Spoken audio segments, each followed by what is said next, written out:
Thank you, Chad, for those kind words and for the even kinder work that you and the Human Rights Campaign Foundation do every day on behalf of the lesbian, gay, bisexual, and transgender young people here and across America. It is such an honor to be here at the inaugural Time to Thrive conference, but it's a little weird too. Here I am in this room because of an organization whose work that I deeply, deeply admire. And I'm surrounded by people who make it their life's work to make other people's lives better, profoundly better. Some of you teach young people. Some of you help young people heal and to find their voice. Some of you listen. Some of you take action. Some of you are young people yourselves, in which case it's even weirder for a person like me to be speaking to you. It's weird because here I am, an actress representing, at least in some sense, an industry that places crushing standards on all of us. And not just young people, everyone. Standards of beauty, of a good life, of success. Standards that I hate to admit have affected me. You have ideas planted in your head, thoughts you never had before, that tell you how you have to act, how you have to dress, and who you have to be. And I have been trying to push back, to be authentic, and to follow my heart, but it can be hard. But that's why I'm here, in this room. All of you, all of us, can do so much more together than any one person can do alone. And I hope that that thought bolsters you as much as it does me. I hope that the workshops you go to over the next few days give you strength, because I can only imagine that there are days when you've worked longer hours than your boss realizes or cares about just to help a kid who you know can make it. Days where you feel completely alone, undermined, or hopeless. And I know that there are people in this room who go to school every day and get treated like shit for no reason. Or you go home and you feel like you can't tell your parents the whole truth about yourself. And beyond putting yourself in one box or another, you worry about the future, about college, or work, or even your physical safety. And trying to create that mental picture of your life, of what on earth is going to happen to you, can crush you a little bit every day. And it is toxic and painful and deeply unfair. And sometimes it's the little insignificant stuff that can tear you down. Now, I try not to read gossip as a rule, but the other day, a website ran an article with a picture of me wearing sweatpants on the way to the gym.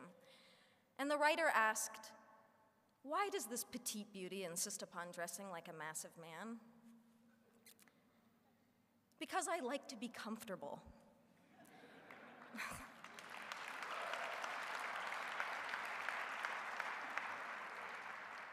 There are pervasive stereotypes about masculinity and femininity that define how we're all supposed to act, dress, and speak, and they serve no one. Anyone who defies these so-called norms becomes worthy of comment and scrutiny, and the LGBT community knows this all too well. Yet there is courage all around us. The football hero, Michael Sam, the actress, Laverne Cox, the musicians, Tegan and Sarah Quinn, the family that supports their daughter or son who has come out. And there is courage in this room, all of you. And I'm inspired to be in this room because every single one of you is here for the same reason. You're here because you've adopted as a core motivation the simple fact that this world would be a whole lot better if we just made an effort to be less horrible to one another.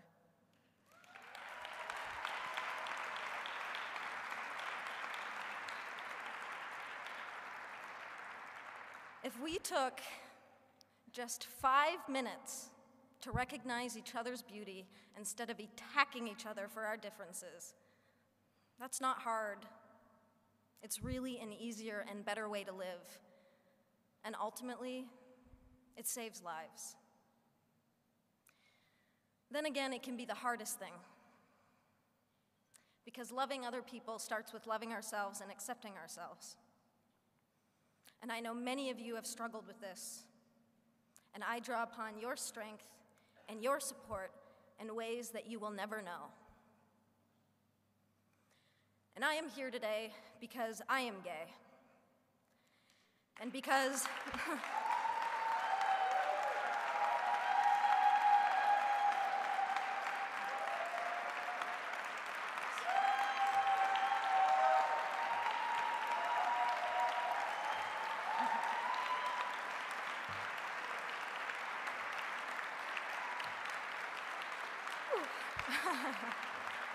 thank you.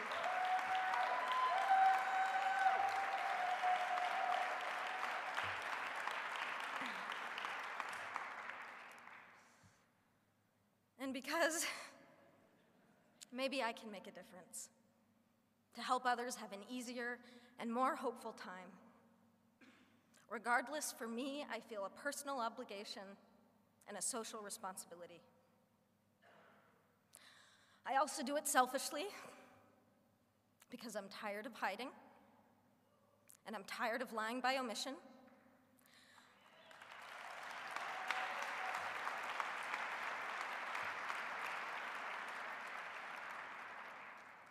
I suffered for years because I was scared to be out. My spirit suffered, my mental health suffered, and my relationship suffered. And I'm standing here today with all of you on the other side of that pain. And I am young, yes. But what I have learned is that love, the beauty of it, the joy of it, and yes, even the pain of it, is the most incredible gift to give and to receive as a human being. And we deserve to experience love fully, equally, without shame and without compromise.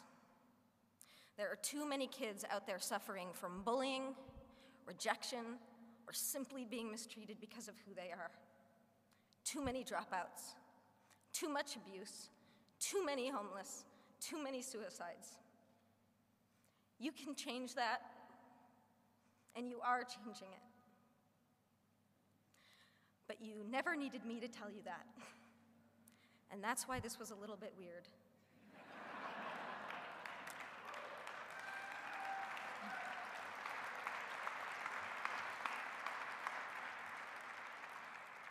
The only thing that I can really say is what I'm building up to,